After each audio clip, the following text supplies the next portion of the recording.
आणि डोंबिवलीमधून ही काही दृश्य आपण पाहतोय। डोंबिवलीमध्ये खासदार श्रीकांत शिंदे यांच्या उपस्थितीमध्ये तिरंगा रॅलीचं आयोजन करण्यात आलेलं आहे। विश्व विक्रमी अशी ही तिरंगा रॅली सध्या डोंबिवलीमध्ये निघालेली आहे आणि त्याचेच दृश्य आपण पाहतोय।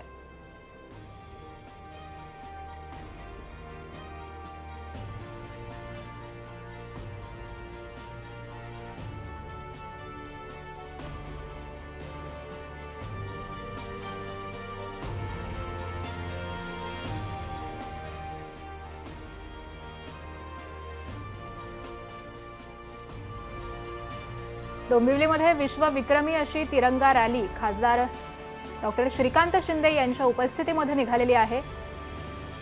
शेकडोंच्या संख्येने डोंबिवलीकर या रॅलीमध्ये सहभागी झालेले आहेत आणि स्वातंत्र्याचा उत्सव हा साजरा केला जातोय। याच सगळ्या संदर्भामध्ये अपडेट देतात आमचे प्रतिनिधी वेदांत नेप सध्या आपल्या सोबत आहेत। वेदांत, या तिरंगा रॅलीचे दृश्य आम्ही पाहतोय, मोठ्या संख्येने मोठ्या उत्साहामध्ये डोंबिवलीकर सहभागी झालेत, कसं वातावरण आहे? ज्या प्रकारे आपण बघतोय 35,000 स्क्वेअर फीटचा तिरंगा हातात घेऊन ही तिरंगा रॅली विश्वविक्रम करण्याचा प्रयत्न इथे केला जातोय आणि डोंबिवलीच्या घाडा कॉर्नर पासून ही तिरंगा रॅली सुरू झालेली आहे। पुढे लोकमान्य टिळक यांचा पुतळा आहे, तिथून पुढे ही रॅली दत्तनगर चौकामध्ये जाणार आहे। साधारणपणे 2.5-3 किलोमीटरचं हे अंतर आहे आणि या 2.5 ते 3 किलोमीटर अंतरामध्ये 2100 मीटरचा हा तिरंगा हातात घेऊन सगळे विद्यार्थी आपल्याला जाताना पाहायला मिळत आहेत। साधारणपणे 100 शाळांचे विद्यार्थी, विविध कल्याण डोंबिवलीमधील 100 संस्था आहेत, त्या संस्थांचे विद्यार्थी यामध्ये सहभागी झालेले आहेत। 100 स्वयंसेवी संस्था आहेत, त्यासोबतच आपण बघतोय पदाधिकारी विविध पक्षाचे आहेत आणि अशी भव्य तिरंगा रॅली इथे काढली जाते। 5 फुटाचा त्याची रुंदी जर बघितली तर या तिरंग्याची 5 फुटाची ही रुंदी आहे आणि 34,000 स्क्वेअर फीट एवढ्या आकाराचा हा सगळा तिरंगा घेऊन हे सगळे शालेय विद्यार्थी आपल्याला जाताना पाहायला मिळत आहेत आणि सर्व पदाधिकारी इथे आपल्याला पाहायला मिळत आहेत। श्रीकांत शिंदे फाउंडेशनच्या वतीनं ही तिरंगा रॅलीचं आयोजन केलं। आपल्यासोबत खासदार श्रीकांत शिंदे आहेत। भव्य अशी तिरंगा रॅली आणि तेवढाच उत्साह डोंबिवलीकरांचा प्रत्येक सांस्कृतिक कार्यक्रमामध्ये उत्साह असतो, पण आज तर आपल्या देशाचा स्वातंत्र्य दिवस आहे आणि या स्वातंत्र्य दिवशी आज डोंबिवलीमध्ये मोठी तिरंगा यात्रा जी आहे ती या ठिकाणी निघालेली आहे, ज्याची नोंद जी आहे ती एशिया बुक ऑफ रेकॉर्ड्समध्ये होईल।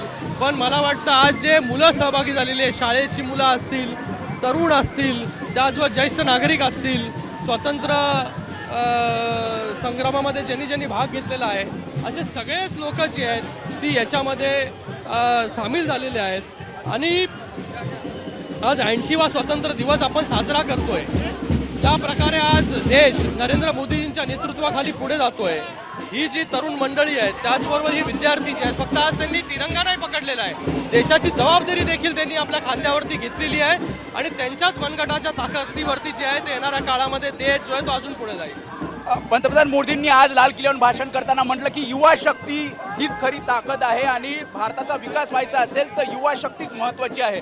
मोठ्या संख्येनं तरुण असतील, शाळेतले विद्यार्थी असतील, हे सगळे एकत्र या तिरंगा रॅलीमध्ये मला वाटतं साधारणपणे 100 शाळांचे विद्यार्थी आहेत, साधारणपणे 20-25 हजार विद्यार्थी, त्यांच्यामध्ये देशभक्ती जागवण्याचा हा सगळा नक्कीच देशभक्ती तर प्रत्येकाच्या मध्ये असते, पण आज स्वातंत्र्य दिनाच्या दिवशी जे आहे हे हजारो विद्यार्थी याच्यामध्ये पूर्ण उत्साहपूर्वक जे आहे ते सहभागी झालेले आहे।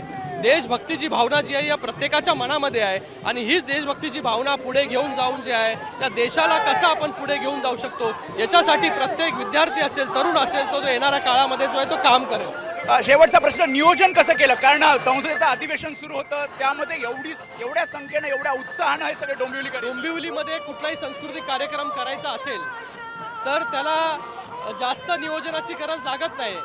संस्था इतक्या आहेत, पण आज देशाचा स्वातंत्र्य दिवस आहे, आज याच्यामध्ये तर उत्स्फूर्तपणे सगळे संस्था उतरल्या आणि त्या संस्थांमुळे जो आहे तो आज या ठिकाणी ही तिरंगा यात्रा जी आहे ती एवढी सक्सेसफुल होताना आपल्याला पाहायला मिळते। त्यामुळे खरं तर श्रीकांत शिंदे यांनी सांगितलं की ज्या प्रकारे 80वा हा स्वातंत्र्य दिन आहे आणि ज्या प्रकारे या तिरंगा रॅलीचं आयोजन जेव्हा करण्यात आलं तेव्हा उत्स्फूर्तपणे डोंबिवलीकर असतील, शाळकरी विद्यार्थी असतील, त्यासोबतच पदाधिकारी असतील, विविध पक्षाचे कार्यकर्ते, हे सगळे एकत्रित आपल्याला या सगळ्या तिरंगा रॅलीमध्ये आलेले पाहायला मिळत आहेत आणि साधारणपणे 25,000 विद्यार्थी अगदी जवळपास 25,000 विद्यार्थी या तिरंगा रॅलीमध्ये सहभागी झालेले आहेत, त्यामुळे मोठा उत्साह आज डोंबिवलीकरांमध्ये दिसून येतोय. धन्यवाद वेदांत या सगळ्या सविस्तर माहितीसाठी.